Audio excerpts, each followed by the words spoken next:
The end of your world is at hand, and it will certainly come. And when it comes, you will be judged, because it will be up to you to figure out what to do with the fact that your world just collapsed.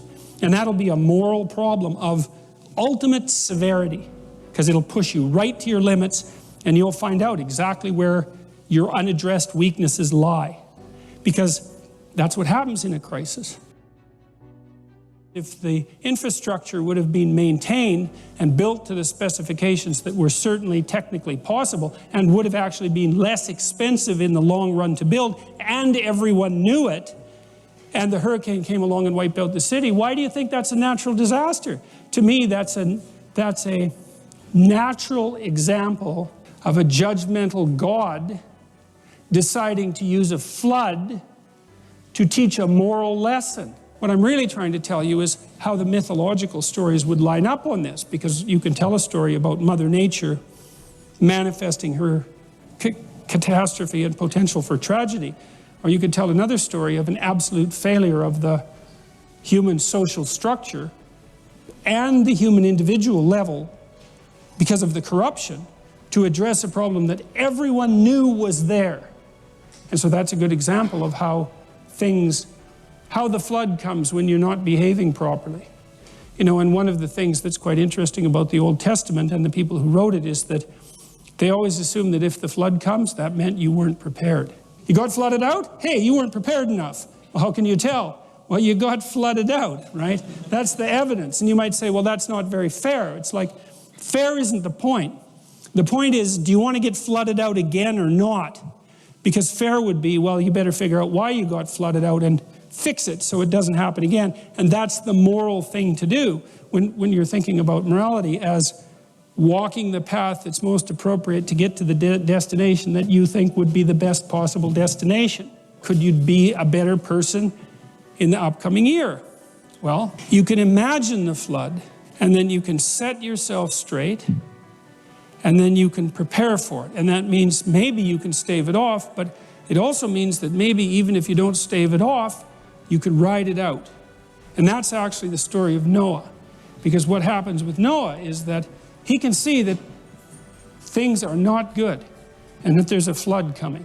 And he put himself together, and his familial relationships were good, because it also says that his antennae were working. And he could see a little farther into the future than someone whose vision was completely obscured by fog and chaos. And he could tell that things were not going to go well. And so he prepared for it. And because he prepared for it, well, then things actually went pretty well for Noah, even though the flood came. Well, how thoroughly defended could New Orleans be if nobody in the municipal and state governments was corrupt? And the same applies in your own life, is that there are floods coming. You can bloody well be sure of that. That's absolutely 100% certain. Some of them are going to be personal. Some of them are going to be familial. Some of them are going to be social and political and economic. Are they going to be catastrophes for you? Or are you going to ride them out? Are you going to prepare? Well, the first issue might be, well, do you have your act together well enough to see them coming with enough advance warning so that you can take proper measures? Maybe just to sidestep it. Maybe just don't go where the flood is going to be. That's a simple thing. But maybe you don't have that luxury, right? And so it is going to be a catastrophe. Maybe someone in your family is going to get really, really sick. Maybe there's just a tiny pathway through that everything doesn't fall apart. It doesn't end in divorce, it doesn't end in death, it doesn't end in sorrow, it doesn't end in catastrophe, but the margin of error is like slimmed down to virtually zero. And every imperfection that you bring to that situation is going to increase the probability that that tragedy is going to turn into something indistinguishable from hell. And that's coming. It's coming your way.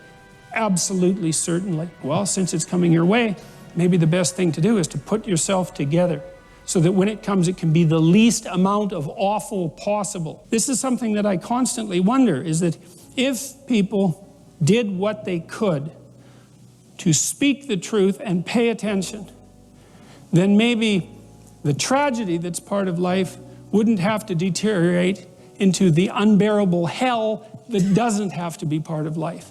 And maybe we could actually tolerate the tragedy, or maybe we could even rise above it, or maybe we could even mitigate it, because we do that sort of thing all the time. Are the floods the consequence of the fact that things fall apart? Or are the floods a consequence of the fact that people make mistakes that they know they shouldn't make and make anyways? Maybe they don't even specify the damn target, which is really, you're not going to hit it unless you specify it. Or having specified it, they just say, oh, to hell with it. It's not that important. Because one of the things that might happen to you, if you say to hell with it, it's not that important, is that you might actually end up in hell for a pretty prolonged period of time, or maybe for the remainder of your miserable existence. And once you're there, it's no simple matter to get the hell out. It might matter that the things that matter get addressed. It might matter that you do what you can to walk with God. And it might be that that is how you build an ark and are protected from the flood, even if the damn thing comes. And the thing is, it will. As I tell my students when they're young, it's like, look, don't fool yourself. You're going to develop a serious illness, at least one, maybe 2 or 3, and one of them is likely to be chronic. And if it isn't you, it's going to be someone you love. It's going to be your husband, it's going to be your parent, it's going to be your kids. That's coming. And so is a lot of death and pain. And so, just exactly what sort of person are you going to be when that shows up? When the damn flood comes, you want to be the person who built the ark. The end of your world is at hand, and it will certainly come. And when it comes, you will be judged, because it will be up to you to figure out what to do with the fact that your world just collapsed. And that'll be a moral problem of ultimate severity, because it'll push you right to your limits, and you'll find out exactly where your unaddressed weaknesses lie. Because that's what happens in a crisis. We always live in apocalyptic times, and your world is always, in small ways and large ways, coming to an end. And so what do? You prepare for it. You prepare for your world to come to an end. And then maybe when the end comes, you get another world. That'd be a good deal.